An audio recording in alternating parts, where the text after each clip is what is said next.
¿Te has preguntado cómo podemos revitalizar nuestra escuela sabática? ¿De qué manera vivir la auténtica fraternidad en nuestras iglesias? ¿Cómo crecer en nuestra experiencia personal con Jesús y motivarnos en el cumplimiento de la misión?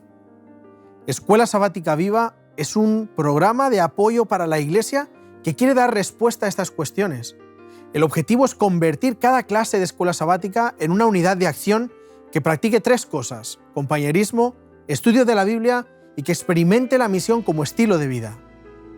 En la primera parte de compañerismo, dedica en tu clase 10 minutos a interesarte y conocer más a tus hermanos, hermanas, creando una red donde todos estéis cuidados y atendidos.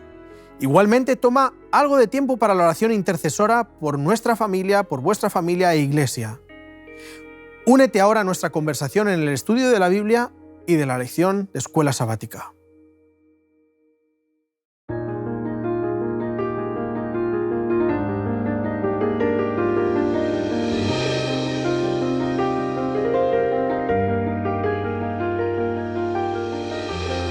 Muy buenas, ¿cómo os encontráis? Perfecto. ¿Todo bien? ¿Sí? Muy bien. Abordamos hoy la lección número 7, claves para la unidad familiar. ¿Sí? Hay una frase muy típica que todos conocemos, que bueno, se aplica a diferentes cosas, ¿no? Pero la familia unida jamás será vencida, ¿no? Cierto. Y no sé si es difícil alcanzar esa unidad, si a veces la podemos llegar a confundir con la uniformidad, ¿no? Si hablamos de la familia, no solo del núcleo familiar, del hogar, y lo extendemos a la iglesia, que buscamos también esta unidad, ¿no? Como Jesús mismo propone en su oración sacerdotal en Juan 17, ¿no? Que sean uno como tú y yo somos uno. ¿Sabemos marcar esa diferencia? Me gustaría que comenzásemos con esta pregunta. ¿Es estrecha o es ancha la línea que separa la unidad de la uniformidad? ¿O a veces nos movemos ahí entre dos aguas y no sabemos bien delimitarlo? ¿Qué pensáis? A mí me parece una pregunta fundamental. Me parece genial que lo hayas planteado, porque todo el siglo XX está lleno de ejemplos donde se ha conseguido la unidad exterminando al diferente. Correcto. Y eso es quizá lo más fácil, ¿no? Sí. Oiga, ¿me molesta la diversidad? Pues venga, fuera. Hay una filósofa que se llama Hannah Arendt que ha hablado mucho de esto, ¿no? Lo ha analizado, ¿no? A todo el diferente, cuando entraba en un campo de concentración, le rapaban el pelo, lo desnudaban, tal. Lo igualaban, ¿no? Lo igualaban, para que no fueran nada, ni siquiera humano, ¿no? Entonces, todo el siglo XX está lleno de estos ejemplos. Entonces, la tentación es conseguir la unidad eliminando la diversidad. Pero no hay que caer en la tentación. No hay que caer en esa tentación. Líbranos de la tentación. Sí. Es que, aunque se pudiese, ¿no? o la tendencia sea conseguirlo o buscarlo, se queda en un aspecto meramente externo. Puedes raparles, como decías, puedes ponerles el mismo pijamita, pero ¿cómo transformar la mente, ¿no? Y es curioso que Dios se centra más en esto, ¿no? No busca una uniformidad en el sentido de cómo aparentemos o cómo seamos por fuera, de forma exterior, aunque el mundo nos invita a esto, ¿no? Con patrones y modelos que propone, de si no tienes... ¿no? A mí me sabe fatal ir a las tiendas, ahora todas las camisas son slim fit. Y los Digo, pantalones. Pues no son para mí estas tiendas, o sea, no entro en ninguna, ¿no? No entro en ninguna y como que tenemos todos que tener un mismo patrón, tienes que alcanzar esa... No hemos cambiado tanto, ¿no? Porque esto de los griegos, los romanos ya se preocuparon mucho por esto, ¿no? Pero ¿y de pensamiento? Sin embargo, la propuesta de Dios es justo en este sentido de que haya una unidad de pensamiento, pero sin forzar, ¿no? Y a la vez en cosas muy concretas, en principios genéricos, pero luego en cosas ya más matices. A Dios le encanta la diversidad, efectivamente, le encanta la diversidad. No solo le encanta, tengo aquí 2 textitos que podría leer donde se ve que él promueve la diversidad.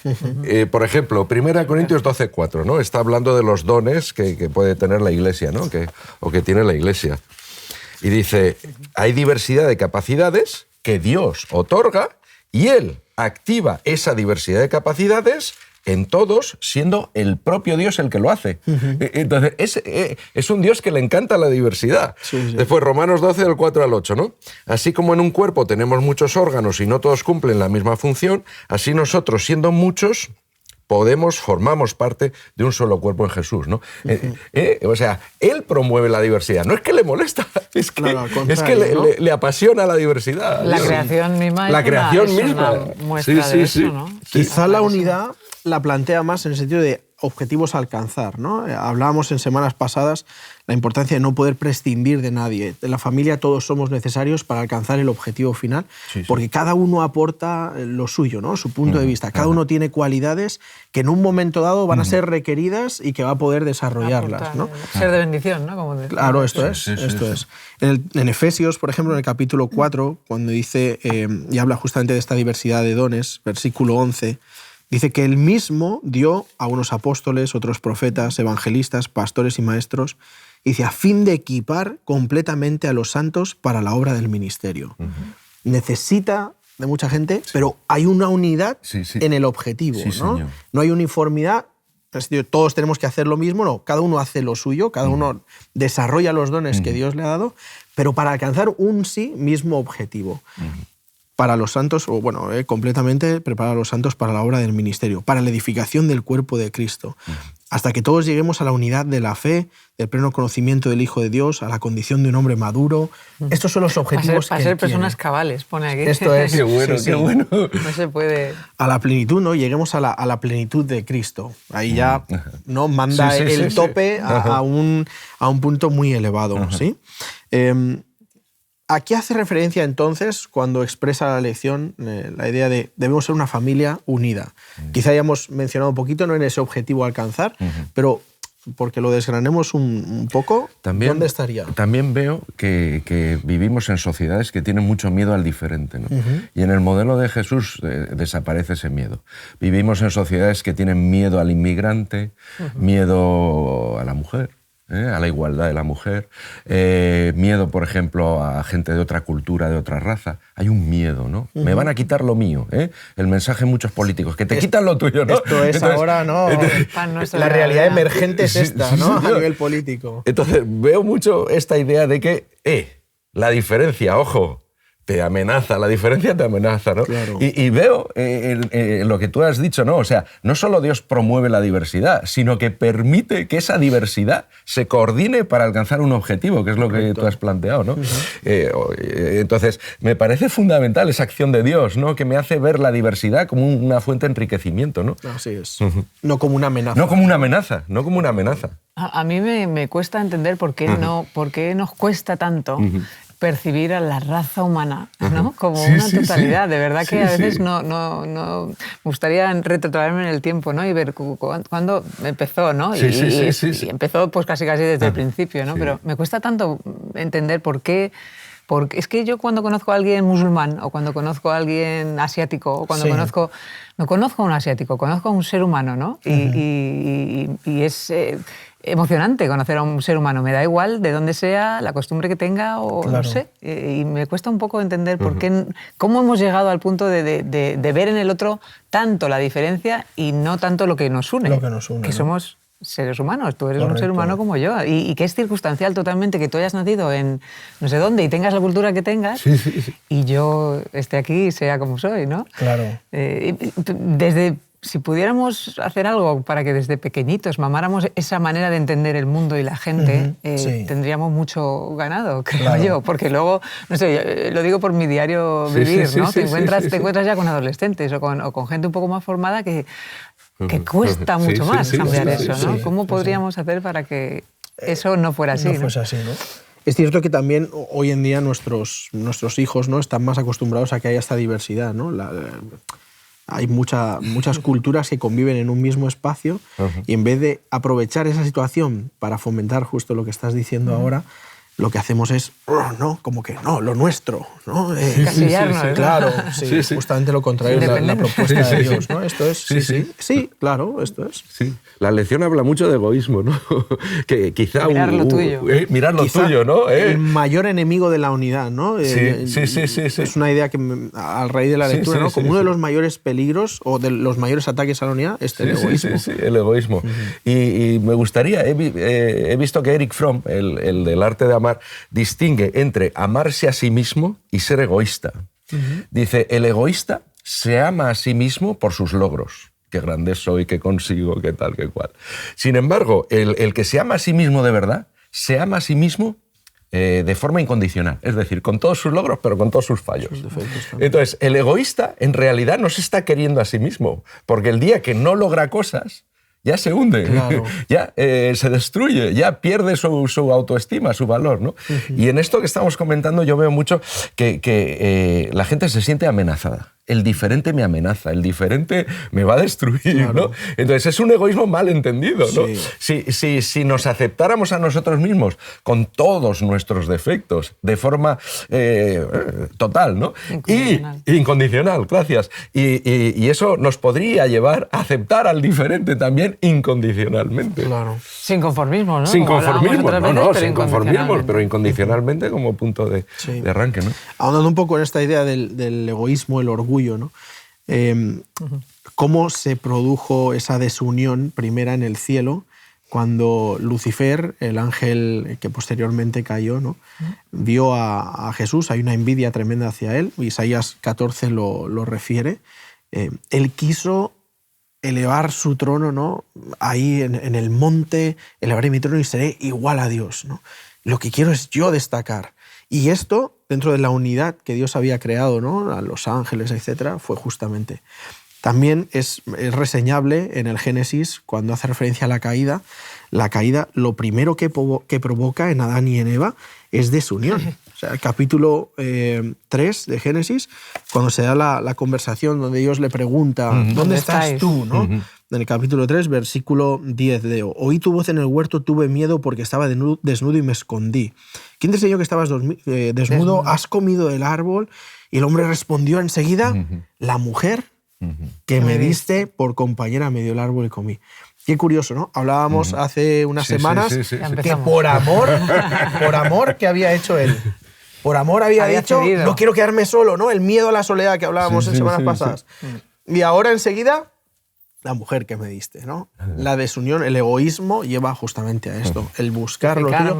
Claro, yo no he sido, ¿no? La culpa, la mujer, la culpa, la serpiente, ¿no? La serpiente y de manera indirecta que tú creaste, como culpabilizando a Dios por ello, ¿no? Sin duda. Otro ataque también, o quizá, bueno, no tanto ataque, plantearlo más bien lo contrario. Un antídoto, ¿qué sería? Pues, no sé, yo veo en la actitud de Jesús todo lo contrario, ¿no? Correcto. En lugar de qué grande soy, tal. Humildad, yo me voy a hacer hombre, ¿no? Yo voy a compartir tu historia, voy a compartir tu sufrimiento. Yo, que soy Dios y que soy omnipotente, voy a compartir tu humanidad, ¿no? Entonces veo todo el proceso inverso, ¿no? Que es un proceso que de alguna forma me está liberando de creerme Dios, ¿no? Porque la gran tentación es, yo soy omnipotente, yo me coloco en el lugar de Dios, ¿no? Que es lo que tú describías, ¿no? Sí. Y Dios me dice, no eres Dios, pero yo que soy Dios voy a vivir contigo, ¿no? Que es una forma de decirme, cuidado, ¿no? Cuidado porque te puedes confundir de dioses, ¿no? Puedes divinizar lo que no es Dios. Puedes creerte que eres Dios y no, es muy chulo ser hombre. Yo quiero compartir tu vida, tu historia, tu sufrimiento, ¿no? Humildad, incluso yo diría sumisión, pero una sumisión voluntaria, ¿no? Como nos invita el texto, de someternos a Dios, ¿no? No hay una opresión por parte del otro que la única opción que me deja es estar ahí sumido. No, sino voluntariamente yo decido entregar, ¿no? Lo que tú quieras y me someto a tu voluntad, ¿no? Sería un poco el antídoto contrario. Sí. Yo cuando lo leía, no sé si intervenir, pero cuando lo leía, la palabra sumisión me molesta muchísimo. Me revela. Sí. Y me vino a la mente un filósofo, Torralba, que es catalán, que os he citado varias veces, ¿no? Tiene un librito que se llama La lógica del don. Y más que sumisión, habla de felicidad. Y dice, ¿cómo puedo llegar a ser feliz? En base a tener un puesto de trabajo muy bueno, un dineral, un prestigio tremendo, o puedo llegar a ser feliz dándome. La lógica del don, ¿no? Que a lo mejor sería un equivalente a lo que se sugiere con esto de sumisión, ¿no? ¿Y si mi felicidad estuviera en darme, ¿no? Tengo una pequeña cita, si me permitís. Claro, el libro se llama La lógica del don. Y dice, ¿y si la felicidad de un ser humano no dependiese del dinero que haya ganado o de cómo se lo gaste, del éxito cosechado, ni siquiera del prestigio alcanzado, sino solo de si se ha solidarizado con los demás? ¿Y si la felicidad fuera un poco abrirme a los otros, solidarizarme con los otros, ¿no? Sí, como digo, puede tener las palabras al final, por el Sí, uso, sí, toman sí. una carga negativa, Sí, sí, ¿no? sí, Pero sí. entendiéndolo como voluntariamente. Yo decía no perder criterio, asumir, ¿no? Ser una persona sumisa no es perder criterio. No es anularte. No es anularte, eso es desechar lo propio, sino presentarlo con claridad y respeto, no buscando el beneficio personal, ¿no? Sino el hecho de darme, sino el colectivo, ¿no? Sí, que sí. todos podamos sacar. Sí. No sé si Bueno, querías... la escuela sabática nos da un poco el antídoto diciendo, tú estabas diciendo, imitar, ¿no? O sea, Sí, sí, imitar sí, a sí, Jesús. sí, sí. Si somos discípulos, el antídoto para la desunión es, si somos discípulos del Señor, pues ¿qué hizo el Señor? ¿Qué hizo el Señor? Claro. Copiar un poquito, o sea, imitar, o tener eso como objetivo, ¿no? En mi vida, como referente a seguir. Sí. Lo que pasa es que estamos rodeados de muchas otras referencias que a veces nos marean un poco, ¿no? Correcto. Pero si no perdemos la referencia que tenemos que perder, pues claro, para mí también es el mejor antídoto. O sea, intentar emular como Jesús vivió, es que te quita cualquier... Cuando uno tiene el deseo y la voluntad de encontrar consenso, ¿no? Nunca lo hace desde la superioridad, ¿no? Sino que el trato siempre de adulto a adulto, ¿no? Como en el análisis transaccional, no te pones en posición de padre enseñándole al otro lo que tienes, sino, oye, mi sugerencia es esta, pues, ¿qué parece, no? Tratando de una manera coherente. Sí. No es que te hagas de menos, que ocupes tu lugar, tampoco que quieras destacar por encima del otro, ¿no? Y esto favorece la unidad, donde todo el mundo se siente que tiene voz, que puede expresarse. Lo que pasa es que no todo el mundo siempre... Estamos así siendo muy idealistas, ¿no? Pero todo el mundo, cuando me toca vivir en casa y resulta que yo adopto esa manera de... Pero tengo a alguien que no, ¿qué hacemos? Claro. ¿Qué hacemos? Se le elimina. Hemos decidido que no te queremos más en nuestra familia. No, está bien. No, pero sigue siendo el mismo antídoto. No, claro que es broma, pero es que es el mismo antídoto, ¿no? ¿Qué hizo el Señor cuando tuvo a alguien en su familia que no aceptó esa manera de ser? ¿Qué hizo? Lo eliminó en el momento... Paciencia, espera... Planes alternativos, ¿no? Planes alternativos. Claro. Seguir. Yo sí que creo que el Señor también tiene respuesta para cuando nos encontramos con alguien que... Porque es muy fácil hablar con alguien que está en la misma tesitura que tú, ¿no? Venga, consenso, nos sometemos mutuamente, muy bien, pero y cuando tienes que estar en una familia en la que no, y que los hijos no, ¿cómo haces estas cosas? Yo sí creo que Jesús sigue teniendo respuesta para eso también. A mí leí hace semanas el texto de Filipenses, pero me parece espectacular este ejemplo de Jesús mismo, ¿no? En el capítulo 2, el versículo 6 dice, el cual siendo en forma de Dios o de condición divina, no consideró el ser igual a Dios como cosa a que aferrarse, ¿no? O sea, era de, aquí estoy yo, y yo mando, yo hago, al contrario, ¿no? Su actitud, justamente lo contrario. La enseñanza desde la humildad, que la gente vea cuál es la propuesta, no voy a imponer nada, que es el método del enemigo, ¿no? El método de Satanás, de esto es lo que es, y el engaño siempre para acabar entrampando y llevándote donde él quiere, lo contrario. Se despojó a sí mismo tomando forma de siervo hecho semejante a los hombres. Dice, y hallado en su porte exterior como hombre, se humilló a sí mismo al hacerse obediente hasta la muerte y muerte de cruz, ¿no? Y me gusta que diga muerte de cruz, en nuestro contexto a lo mejor no tiene mucha validez, pero era la peor muerte que se podía dar en aquel tiempo, ¿no? No hace mucho tuve el privilegio de visitar Israel. Fuimos a la zona de la calavera, ¿no? Donde estaba la roca, y el Señor nos explicaba que los romanos crucificaban como si fuese en la acera, ¿no? Los márgenes de las avenidas principales para que todo el mundo viese y aprendiese, ¿no? Sí, nos quedamos bastante impactados porque nunca lo habíamos, los que comentamos nunca lo habíamos pensado así.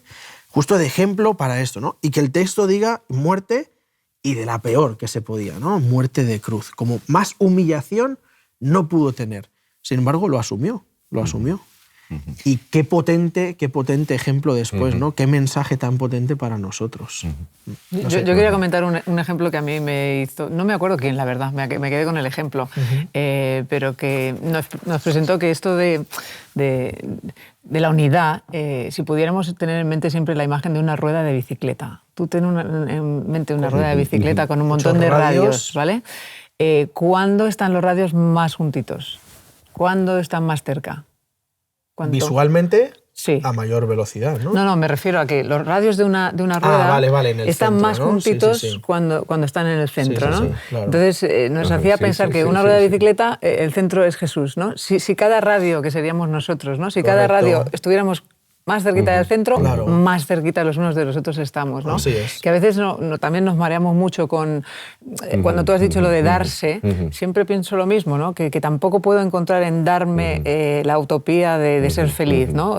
Creo que solo en eso no, si no hay un propósito, un porqué, ¿no? Y creo que el propósito y el porqué es Jesús, ¿no? Y Jesús me acerca a los otros. En la medida que me acerco a Jesús, me doy a los demás, ¿no? En la medida que me acerco a Jesús, entiendo una manera diferente de tratarles. En la medida que me acerco a Jesús, los vivo de manera diferente y eso me hace estar más cerca del otro, ¿no? Pero en la medida que me acerco a Jesús solamente. Sin duda. Por ir... Sí, no, que en la línea de María José es un milagro que yo me acerque a otros, es un milagro que yo pueda vivir la unidad, es un milagro que la diferencia me parezca enriquecedora. Es algo que no se da en la historia, es algo trascendente, ¿no? Correcto. Bueno, debemos ir concluyendo, el tiempo pasa volando. Yo en esta línea también tenía alguna frase así anotada, dice: la unidad familiar depende del buen hacer de cada uno de sus miembros. ¿No? Si no hay una voluntad de acercarnos a Jesús, vamos a mantenernos un poco, ¿no? Habrá cosas que nos unan, pero habrá otras que no.